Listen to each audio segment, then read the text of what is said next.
Hey, what's up guys, welcome back to the speed test comparison between the iPhone 8 Plus, iPhone 10 and iPhone 11 devices. So without wasting any time, let's begin the video. Now starting up with the boot up speed of all three devices, let's begin. Here we go, 3, 2, 1.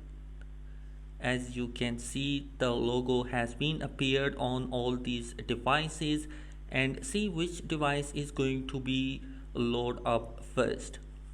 So as you can see, surprisingly the iPhone 8 Plus is going to be the first position, then the iPhone 10 and then the iPhone 11. So guys, all the devices are connected with the same Wi-Fi and all the apps on the background has been removed. There is no app open right now. At the end of the video, I will give you my opinion which device is going to be a better choice for you.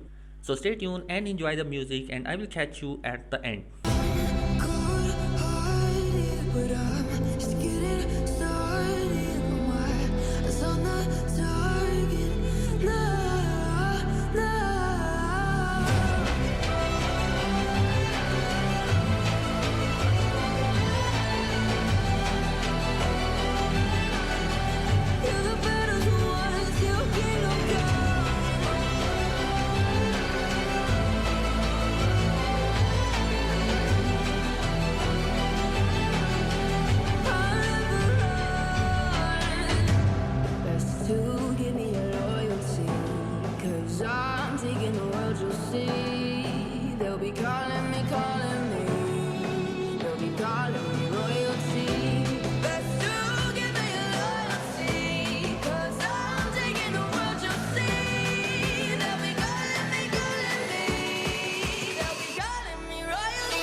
So guys, at the end of the video, I think that the iPhone 8 Plus performed really great in this test, but I have one concern with the 8 Plus, that it is going to be hitting much more as compared to the iPhone 10 and iPhone 11. The iPhone 10 is going to be a decent choice, although it lagged behind slightly the 8 Plus, but still the heat management is better. Now finally the iPhone 11 is going to be the device which I recommend is going to be the best device, because it not only have the better heat management, better processor, it also has the better battery. And you guys, that is it in this particular video. Let me know your thoughts in the comment section below. Be sure to subscribe the channel for more comparison video. Thanks for watching. Peace out.